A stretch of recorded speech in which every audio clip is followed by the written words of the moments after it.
Hey everyone, I'm King. Welcome back to King Spade channel. So in this video, we are continuing the Ragnarok Online 3 third job build mini-series. And this time, we are looking at one of the most iconic and powerful classes in the game, the Royal Guard. Now, to understand how this job is intended to be played, I like to start with the recommended options on the main start page. Here, we can already see that the Royal Guard actually has two possible paths, the Holy Knight and the Guardian. The Holy Knight focuses on damage, stacking strength and AG, while the Guardian is the pure tank version, built on strength and VIT. Pretty straightforward, right? But let's take a closer look at how these playstyles actually work. Heading over to the recommended skills page, both builds are labeled with a 1-star difficulty, which means they should be relatively easy to pick up and build around. Let's start with the DPS version, the Holy Knight. The first recommended skill here is Hesperus Lead. This move lets you leap toward your target, deal a chunk of damage, and on top of that, it gives you immunity to negative status effects while granting you a shield. That's some serious utility back into a damage skill. The catch, however, is its long cooldown of 20 seconds. Next up, we have Moon Slasher. This is an AoE attack with a 5-meter radius that also stuns enemies caught inside. It only has an 8-second cooldown and also grants you the Overbrand buff, which will explode later since it plays a big role in the DPS build. This is how the skill looks in-game.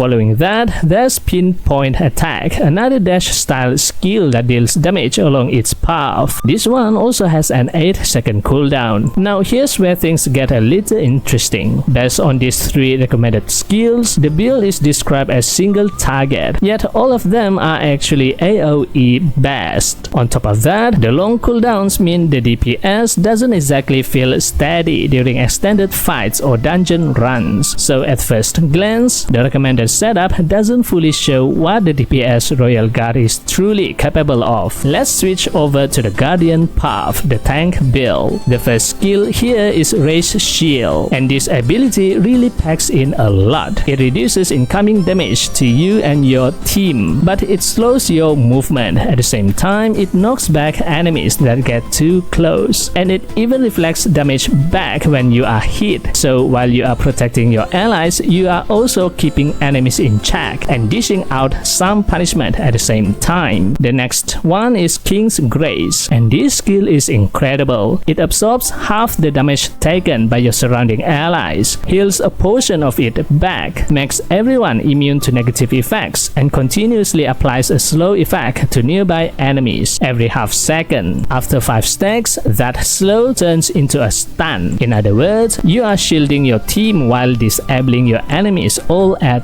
once. Definitely one of the strongest tank tools in the Royal Guard's kit. The third recommended tank skill is Reflect Damage, which, as the name suggests, sends 60% of the damage that you take right back at your attackers. This isn't just a defensive skill, it is actually one of your primary sources of damage as a tank build Royal Guard. Now, aside from the main builds, there are some other skills worth mentioning. There's Bending, which allows you to ride your Griffon mount. To use it, head over to your character page, tap the empty slot under your avatar and select the Griffon. Then we have Piety, which grants Holy Attribute armor to yourself and nearby teammates. Since Holy Element reduces damage from most types except Neutral, Shadow, and Undead, this is a great defensive buff to have. Going back to the DPS side, here's where we see the real potential. The Overbrand skill is the core of the DPS build. Normally, Overbrand is a straight line attack, but with the Moon Slasher buff active, it transforms into a 6-meter AoE slash. What's more, it counts as a normal attack, scales with attack speed, and has only a 0.3 second cooldown. That means you can spam it non-stop, effectively replacing your auto attack with a far stronger skill. On top of that, we also have Banishing Point, another spammable skill with a 0.3 second cooldown. It deals frontal AoE speed damage and could also serve as a core DPS tool. The difference is that Overbrand gains extra power thanks to Moonslasher's buff, which not only makes it circular AoE instead of straight line, but also boosts its damage. When comparing both in action, you'll see how Overbrand truly shines as the main choice. Other DPS options include Bolt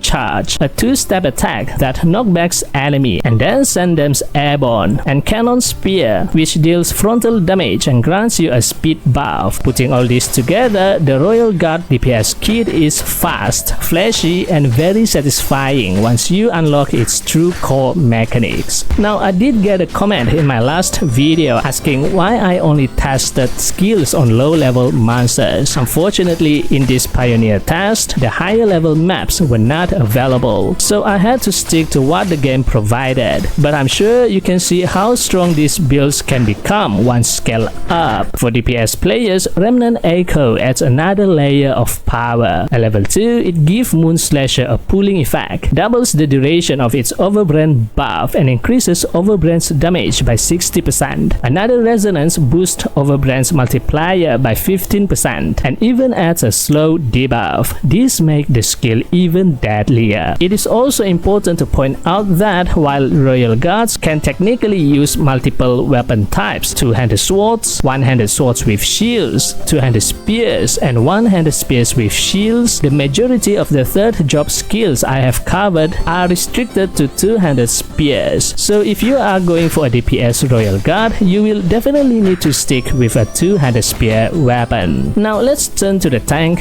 build. One of the key grinding skills here is Over Smite, a spammable single target skill with a 0.5 second cooldown. It helps tank builds deal consistent damage while farming. Then there's Shield Press, which not only deals damage but also stuns enemies and generates extra aggro, making it like a supercharged version of the Provoke skill. Shield Spell further boosts your reflect damage and even trigger Divine Smash when you are hit by a boss, letting you charge forward with a counter attack. And finally, Earth Drive adds utility by dealing damage, applying slow, and revealing hidden enemies. From the skill description, most of the tank Royal Guard damage really comes from reflect damage, while the active skills focus more on control through stuns and slows. Unfortunately, I wasn't able to test this fully in tougher content, but it is clear that the tank Royal Guard excels at soaking damage, protecting the team, and punishing enemies who try to bring them down. Reflect damage itself can also be enhanced through Remnant Echo. At level 2, it gains a larger radius and adds a slow effect, while at level 3, King's Grace absorbs even more damage and adds a shield. With these upgrades, the Royal Guard becomes a true wall for the team, capable of both sustaining allies and locking down enemies. And that wraps the Royal Guard endgame build. If you got any questions, feel free to drop them down in the comment below. Alright,